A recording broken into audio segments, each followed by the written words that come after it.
Well, good afternoon, everyone. Thank you for being here.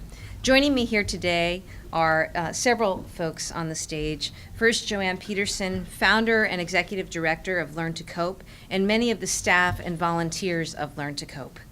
District Attorney Marion Ryan, who is also president of the Massachusetts District Attorneys Association. Mayor Tom Hoy of Taunton, Chief Fred Ryan of the Arlington Police Department, and Senator John Keenan, co-chair of the Joint Committee on Mental Health and Substance Use. We're here today to talk about a crisis that has impacted every community in this state. The opioid epidemic has reached everyone, everywhere. We see it within our own families, among our friends, and our neighbors. As you can see from the map over here, last year alone in Massachusetts, we lost 2,000 people to this epidemic. We've lost people in every county, in big cities and small towns, of every race and every background. Mothers and fathers, brothers and sisters, young and old. And every day in this state, we lose 5 more. It's one of the deadliest public health crises in American history. And in response today, I'm announcing one of the largest public investigations in history. Together with 38 of my fellow attorneys generals, rural and urban, Democrat and Republican, we are expanding our office's investigations into branded opioid manufacturers and distributors to determine if their sales and marketing practices contributed to this crisis. We've demanded information and documents from many of our largest manufacturers, including Purdue Pharma. We'll also be investigating the 3 major distributors that together managed approximately 90% of the opioid distribution in this country. Here's what we know. We know that these pills are highly addictive and deadly. We know that people are dying in unprecedented numbers, and thousands more are trapped in dangerous cycles of addiction. We know that families have been torn apart, communities ravaged, whole segments of our workforce decimated at the prime of their lives. What we're asking these companies is, what did they know? What did they know, and when did they know it? Did they know how addictive these drugs were when they sold them? Did they mislead patients into thinking that these drugs were safe? Did they track and report suspicious orders? Did they ignore information that could have saved lives? I want to be clear, particularly since I'm in a room with so many parents who've lost children and loved ones to this epidemic, who've seen the toll of addiction in their very own homes. You deserve answers. The American people deserve answers, and we're going to get them. Today's announcement builds on an earlier investigation by state AG's offices and represents a major step forward. Our investigation will look closely at each of these companies to see if they have engaged in illegal practices, and if so, how their actions may have contributed to this epidemic. And in that investigation, we will be working alongside our partners and colleagues across this country, pooling resources and using our collective authority to figure out how this crisis happened so we can make sure it never happens again. The point on this one is that we're in it together. Today's action is just the latest step in my office's efforts to address this crisis. For years now, we've been working with our terrific partners in the legislature, in mayor's offices, district attorneys, police departments, federal, state, and local officials. You see, we know we need all hands on deck to respond to this crisis, and that's what we've seen. Together, we're going after drug traffickers who pump heroin, pills, and fentanyl into our communities. We're working with the medical community at the state and national level to change the culture around the prescribing of opioids. We're working to break down barriers to treatment to ensure that families have the help that they need. But as everyone in this room truly knows, to end this crisis, We need to stop addiction before it starts. 90% of adults who struggle with addiction started using when they were under the age of 18. 50% were under the age of 15. I've heard far too many stories from people who didn't know that a prescription drug they were taking for a sports injury or wisdom tooth surgery could lead to addiction. That's why, after my office announced major settlements with CVS and Walgreens over their opioid dispensing practices, we decided to use the hundreds of thousands of dollars recovered from those settlements to fund prevention programs in our schools.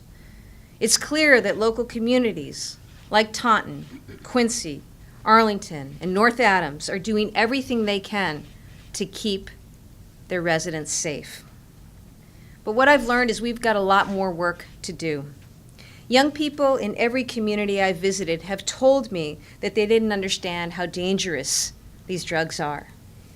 Earlier this year, we partnered with the GE Foundation to launch Project Here, an unprecedented $2 million commitment to youth opioid prevention in this state.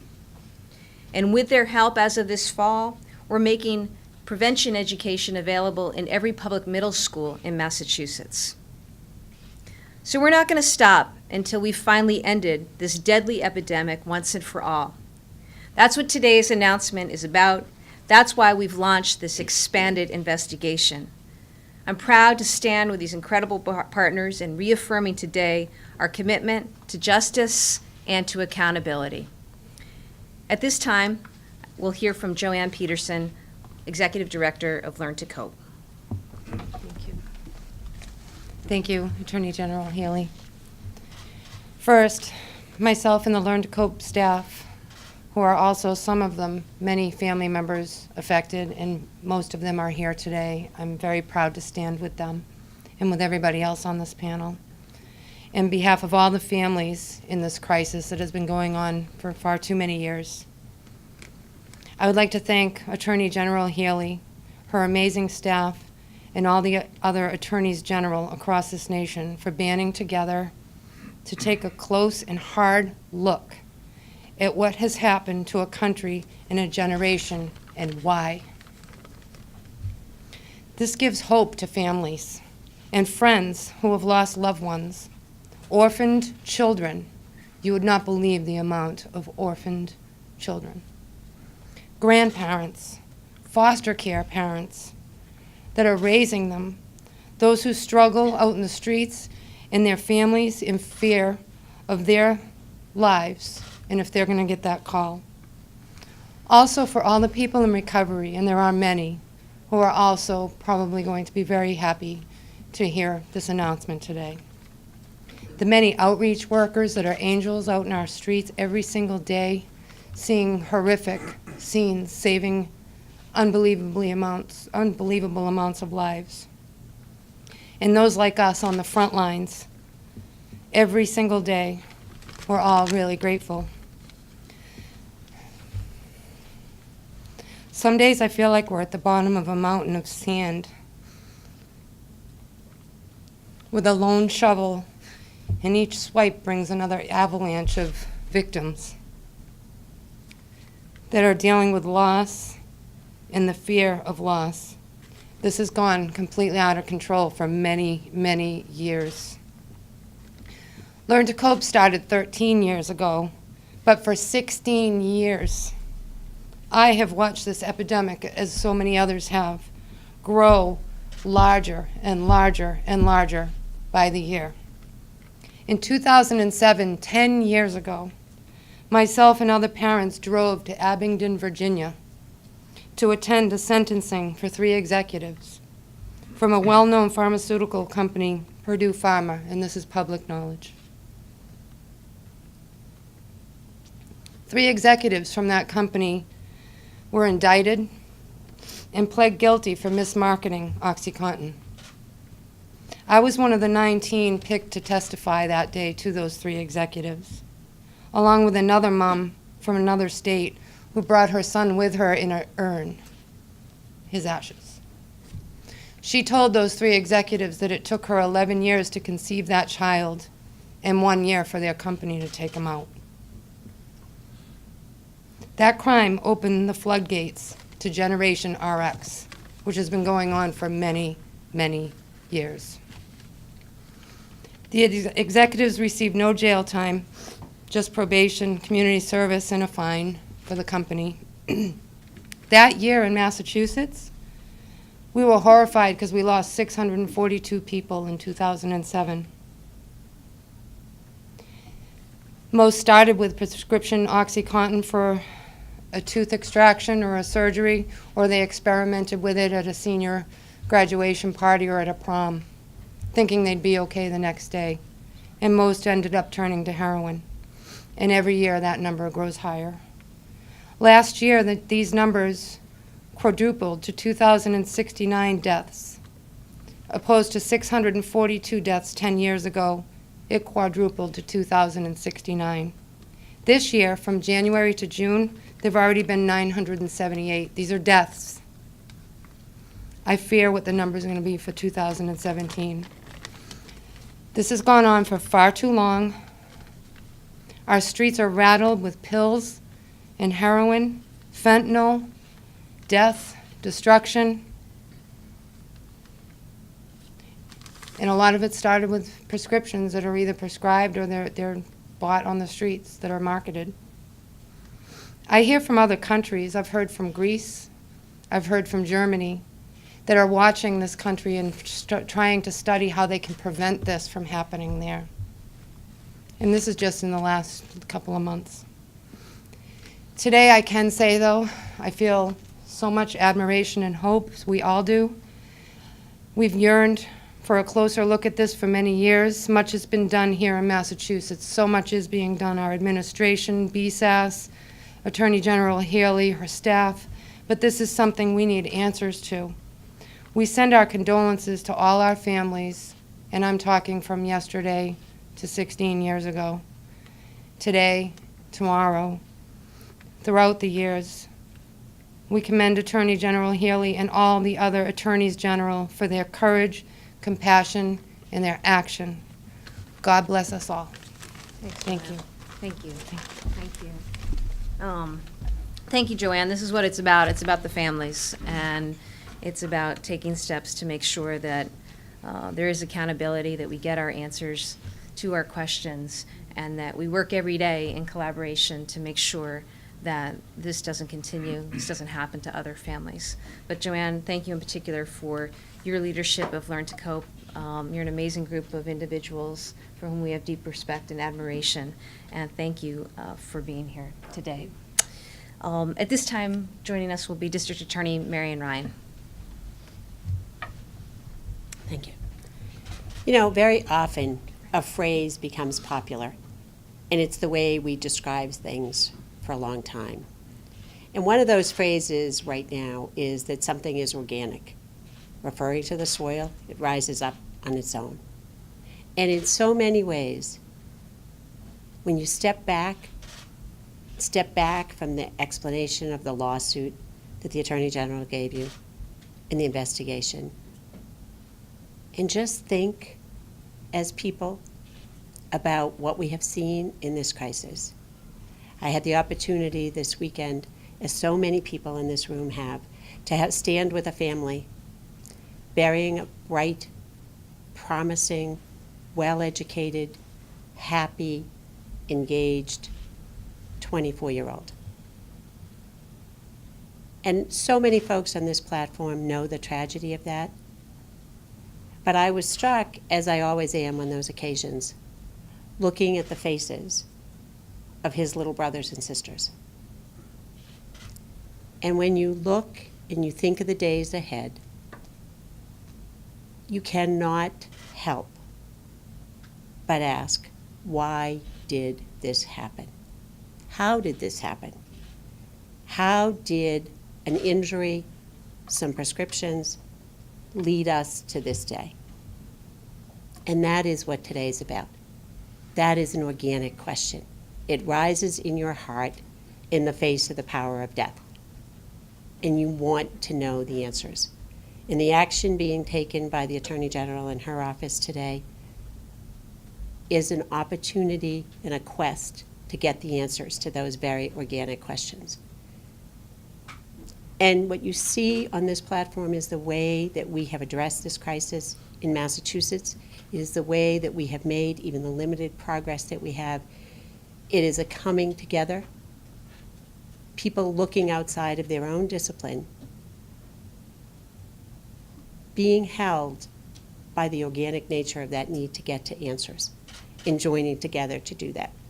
So on behalf of the district attorneys, we're happy to be here today, to be joining in this effort, and to support the Attorney General and her office in this quest to answer that very organic question.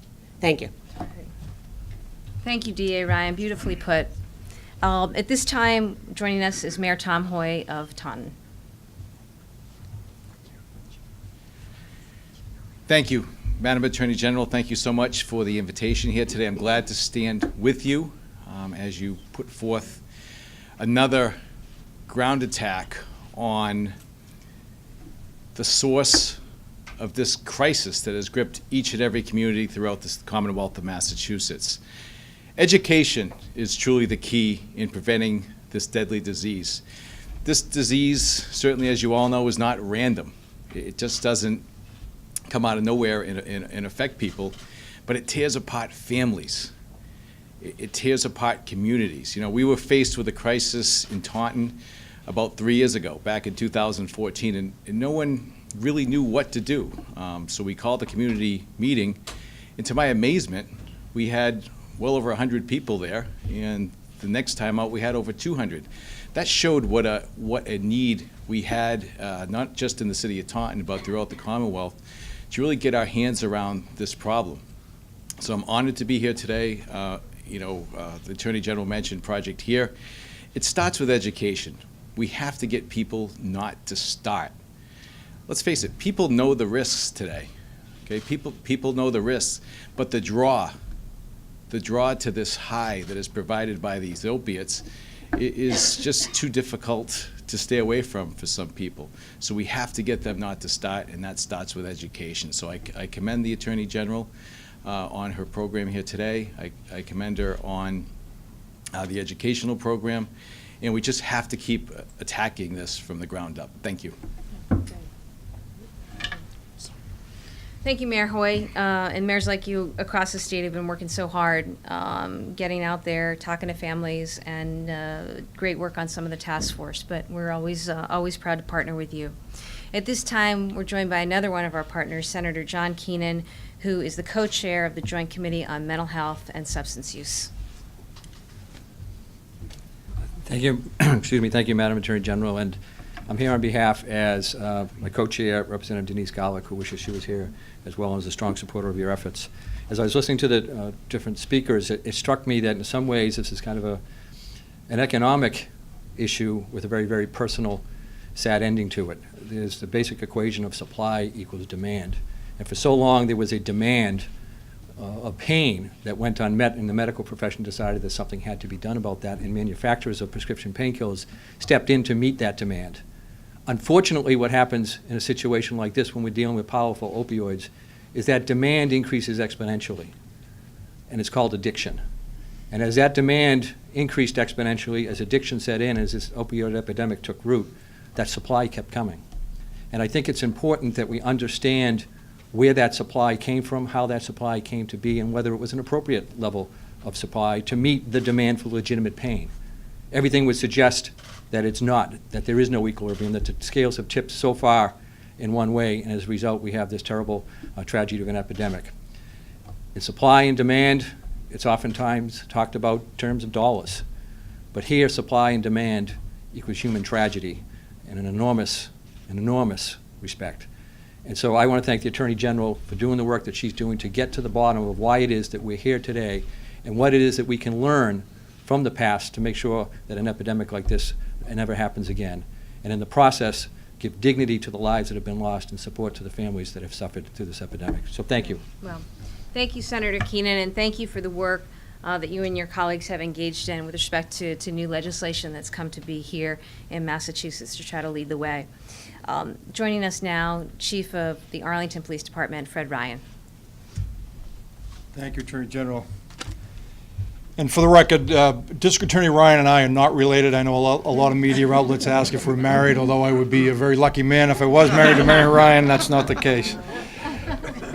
But, and I'll be brief because I know we're all getting a little warm in here. I just want to thank the Attorney General and her team on behalf of all the men and women who are on the front lines of this epidemic in the cities and towns of this Commonwealth. We've got professional firefighters and police officers who routinely are administering life-saving doses of nasal naloxone.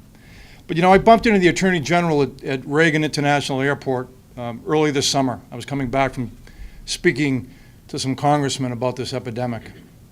And I spoke to the Attorney General about some of the frustration that the men and women on the front lines were experiencing, in that we sort of felt like we were dealing with the proximate cause of the problem.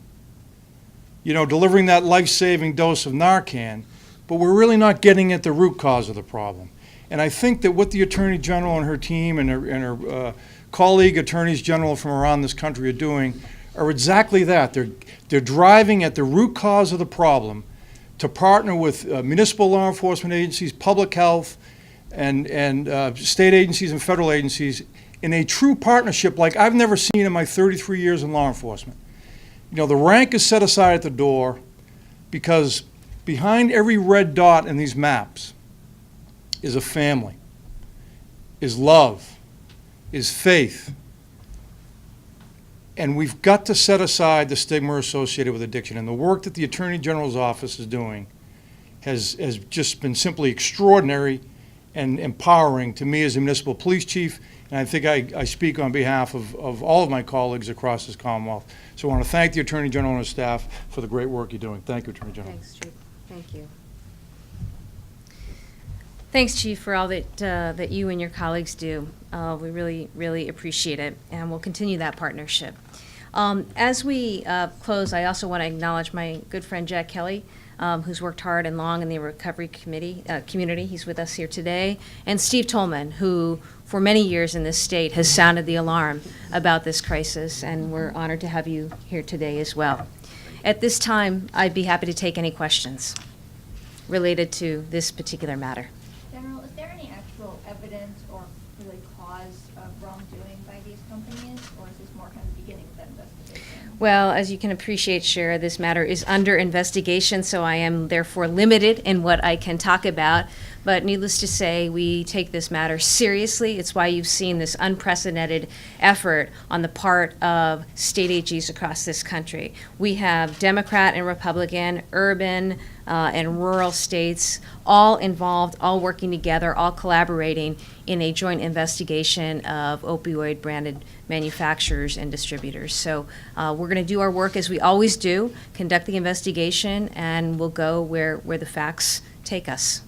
Several other states have already filed lawsuits against some of these companies, including Bergen. Is this the likely outcome of this investigation? Well, again, we're going to reserve judgment and do our investigation, but I think that all of us recognize that that this is a serious issue, and as state AGs charged with looking out for the health and welfare and the safety of the residents in our states, we've seen firsthand the devastation. We've seen families torn apart. We've seen communities ravaged. And many of us have been at this for the last couple of years. But what we are announcing today is that this is an expanded and cohesive and collaborative multi-state investigation. And we'll continue to do our work as we go forward. Anyone else in the Okay. investigation? Thank you for being here, and again, I just want to thank in particular the families all across the state, those represented here on stage, but all across the state who have lost loved ones to this crisis, who have loved ones who are in the midst of this crisis. My heart goes out to you, and we will continue to make all efforts on this front to get the answers that you deserve while we work to do the work and continue the work around getting people care and treatment across our state. So thank you very much to the families. Thank you. Thank you.